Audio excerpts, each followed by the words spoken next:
Hello students, I am Nachita Yadav from Macvision Aviraj world school. तो देखिए हम 8th क्लास का सेकंड चैप्टर एक्सपोनेंट्स पढ़ रहे थे। वो मैंने इंट्रोडक्शन इनका बता दिया था कि एक्सपोनेंट्स क्या हैं, किस फॉर्म में होते हैं, अगर पावर किसी की नेगेटिव है तो कब पॉजिटिव होगी, कब नेगेटिव होगी। जब आप उनको P अपॉन Q की फॉर्म में आप रिप्रेजेंट करते हैं तो सबसे पहला स्टेप क्या होता है कि आपको सारी पावर्स पॉजिटिव करनी है। तो नेक्स्ट टॉपिक है आज उसका कि हम जो डेसिमल नंबर्स हमें गिवन है ना, उनको हम एक्सपेंडेड फॉर्म में कैसे लिखेंगे। तो देखिए पहले ये देखो कि जब आपको डेसिमल में नहीं गिवन होता था कोई भी नंबर, तब आप उनकी एक्सपेंडेड फॉर्म कैसे लिखते थे। तो एक एग्जांपल लेते हैं हम 892 ones place, tens, hundreds. Ones पे है, टेंस पे है और हंड्रेड्स पे है। तो हम प्लेस वैल्यू कैसे लिखते थे। एक्सपेंडेड फॉर्म मीन्स क्या है, प्लेस वैल्यू। तो देखिए वंस पे है 2 एज इट इज, टेंस पे है तो क्या होगा इंटू 10, हंड्रेड्स पे है इंटू 100। तो एक्सपेंडेड फॉर्म में लिखने के लिए आप लिखते थे 2 + 9 × 10 + 8 × 100। तो 2 + 90 + 800 आप इसको ऐसे लिख देते थे कि ये क्या हो गई, एक्सपेंडेड फॉर्म हो गई। अब हम बात करते हैं कि अगर हमें डेसिमल में गिवन हो। एक नेक्स्ट एग्जांपल लेते हैं कि 892.25। अगर हमें ऐसे दे रखा है तो हम इसको एक्सपेंडेड फॉर्म में किस तरह से लिखेंगे, क्या प्रोसेस रहेगा एक्सपेंडेड फॉर्म में लिखने का। तो देखिए जो होल नंबर है, होल नंबर क्या है, डेसिमल से पहले वाला। डेसिमल से पहले क्या है 892। तो once place, tens place, hundreds place. तो देखिए ये जो होल नंबर है इसकी प्लेस वैल्यू वही रहेगी जो यहाँ पे थी, क्योंकि 892 ही यहाँ पे है, 892 होल नंबर यहाँ पे है। तो देखिए पॉइंट से पहले वाला जो नंबर है, होल नंबर है, उसकी प्लेस वैल्यू आपको ऐसे निकालनी है कि जैसे आपको भाई वो विदाउट डेसिमल फॉर्म में है। अब बात करते हैं कि डेसिमल के जो दे रखे हैं ना, डेसिमल के बाद में जो नंबर्स दे रखे हैं उसकी हम प्लेस वैल्यू कैसे निकालेंगे, उसकी हम एक्सपेंडेड फॉर्म में कैसे लिखेंगे। तो देखिए हमारे होल नंबर्स हैं तब तो वंस, 10, हंड्रेड्स, थाउजेंड्स, 10,000 इस तरह से हमारे नंबर्स चलते हैं। बट डेसिमल के बाद 10th place, 100th place, 1000th place, TH लग जाता है उनके आगे। तो देखिए अगर हम इनके एक्सपेंडेड फॉर्म लिखेंगे तो 8 की एक्सपेंडेड फॉर्म क्या होगी, 8 की प्लेस वैल्यू क्या है 8 × 100, 100 प्लेस पे है। 10 की प्लेस वैल्यू क्या है 9 × 10, 9 की। 2 की क्या है 2 as it is, ones place पे है। अब देखिए 25 हमारा है आफ्टर डेसिमल। जब डेसिमल के बाद में है तो उसकी प्लेस वैल्यू हम कैसे निकालेंगे। तो उसकी प्लेस वैल्यू निकालने के लिए देखो ये तो आपको पता चल गया कि जब ये डेसिमल के बाद में है तो इसको क्या बोलेंगे, इसको हम बोलेंगे 10th प्लेस पे, 100th प्लेस पे, 1000th प्लेस पे। तो अब हम इसके एक्सपेंडेड फॉर्म में कैसे लिखेंगे या फिर इसकी प्लेस वैल्यू कैसे निकालेंगे। तो 2 है, 10th प्लेस पे है, तो 10th प्लेस पे है इट मीन्स 1/10। तो 2 × 1/10। 5 100th प्लेस पे है तो 2 × 1/100। तो ये हो गई इसकी प्लेस वैल्यू। इसकी प्लेस वैल्यू 1/10, इसकी प्लेस वैल्यू 1/100।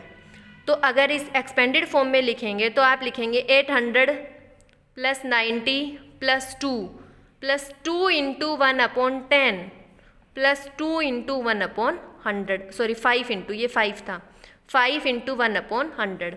और 800 as it is + 90 + 2, 2 × 1 = 2 divided by 10 as it is + 5 × 1 = 5 divided by 100 as it is. तो ये हो जाती है इसकी एक्सपेंडेड फॉर्म। ऐसे ही हम कुछ और एग्जांपल्स लेते हैं जिनकी हमें एक्सपेंडेड फॉर्म निकालनी है। तो मेरे साथ साथ में आप ये क्वेश्चंस करते जाइए, क्योंकि आप अगर ये क्वेश्चंस नहीं करेंगे तो बाद में पजल हो जाएंगे, आप लोगों को समझ में नहीं आएंगे। तो सबसे पहले आप ये मैंने जो क्वेश्चंस करे हैं और जो नेक्स्ट पार्ट मैंने यहाँ पे लिख रखे हैं, इनको आप राइट डाउन करिए एक बार के लिए।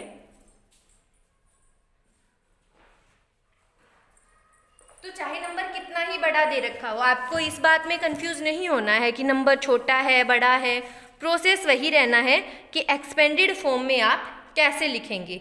किसी भी नंबर को एक्सपेंडेड फॉर्म में लिखने के लिए प्लेस वैल्यू चाहिए आप लोगों को, और आपको पता है आप होल नंबर्स की प्लेस वैल्यू कैसे निकालते हैं।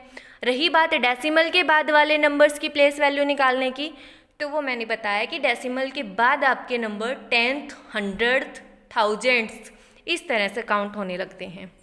तो और मैंने एग्जांपल्स लिख रखे हैं, उनको भी एक बार डिस्कस कर लेते हैं। नेक्स्ट है 394.712, 394.712, 394 होल नंबर है, बट डेसिमल के बाद आपको गिवन है 712। तो देखिए we know the expanded form of, अब आपको पूरे स्टेटमेंट के साथ में क्वेश्चंस करने हैं, वो मैंने आपको समझाया है कि होता क्या है। तो we know that the expanded form of 394.712। अब देखिए डेसिमल के पहले वाले जो नंबर है ना, होल नंबर्स हैं, उनको तो हम बोलेंगे, जैसे कि ये क्या है 394 है तो 394, बट डेसिमल के बाद वाले जो नंबर्स हैं ना, इसको हम 712 नहीं बोलेंगे, इसको हम बोलेंगे 712। चाहे कितने ही नंबर्स आपको दे रखे होंगे, तो ये तो हो गया 394, बट दिस इज 712। तो इसको आपको एक्सपेंडेड फॉर्म में लिखना है। तो इसकी एक्सपेंडेड फॉर्म क्या होगी, देखिए ये 1th प्लेस पे, 10th प्लेस पे, 100th प्लेस पे, बट ये 10th प्लेस पे, 100th प्लेस पे और 1000th प्लेस पे। तो देखिए 3 × 100 प्लेस पे है तो 100 प्लस का साइन, 9 10th प्लेस पे है तो 9 × 10 प्लस का साइन, 4 1s पे है तो 4 एज इट इज़ रहेगा, या फिर आप 4 × 1 भी कर सकते हैं, और 4 को 1 से मल्टीप्लाई करोगे तो 1 ही रहेगा, प्लस डेसिमल से पहले वाले जो होल नंबर्स थे उनकी हमने प्लेस वैल्यू लिख ली, या फिर उनको हमने एक्सपेंडेड फॉर्म में लिख दिया है। अब हमें डेसिमल के बाद वाले नंबर्स को एक्सपेंडेड फॉर्म में लिखना है। तो 7 है नंबर हमारे पास, और 10th प्लेस पे है तो 1/10 इंटू में, प्लस 1 है 1 as it is, into 100th place पे है तो इंटू में 1/100, प्लस का साइन 2 × 1000th प्लेस पे है तो 1/1000।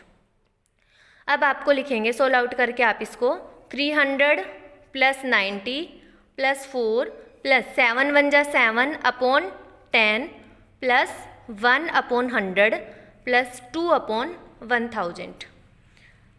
अब देखिए आप लोगों को एक बात और भी ध्यान रखनी है कि कई बार आपको क्वेश्चन गिवन होता है कि ये यहाँ पे ये तो एज इट इज़ सेम रहेगा, बट आंसर में आपको दे देगा 7 × 10⁻⁻1।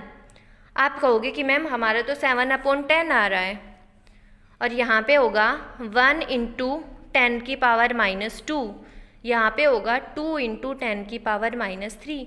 तो आप लोगों को डरना नहीं है, ये और ये सेम है।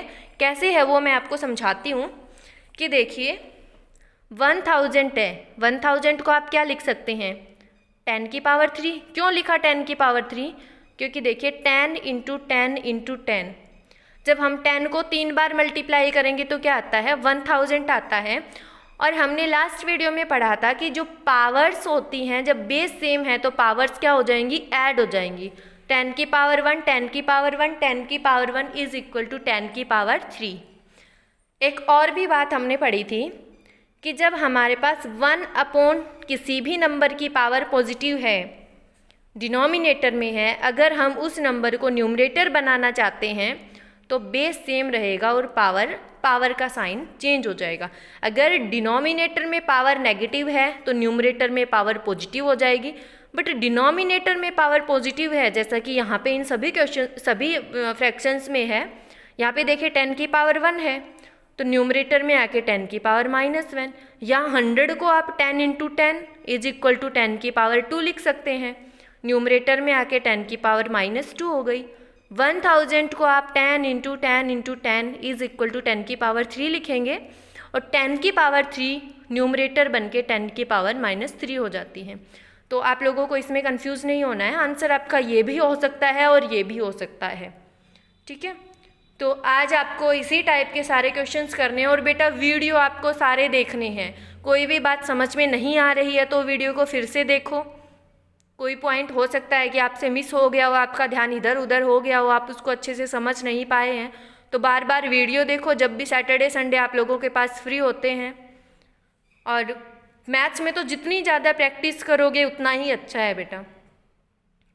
तो आप लोगों को कोई चीज़ रटनी नहीं है, सिर्फ समझना है, कंसेप्ट समझने हैं कि ऐसा क्यों हुआ है, क्योंकि हर एक चीज़ के पीछे रीज़न है। अगर हमने इसको 1/10 की पावर 3 लिखा है तो इसका भी रीज़न है, फिर अगर हमने इसको 10 की पावर -3 लिखा है तो इसका भी रीज़न है। तो हर एक चीज़ आपको कंसेप्ट के साथ में पढ़नी है। तो आज के लिए इतना ही, मिलते हैं कल नेक्स्ट वीडियो में। Thank you.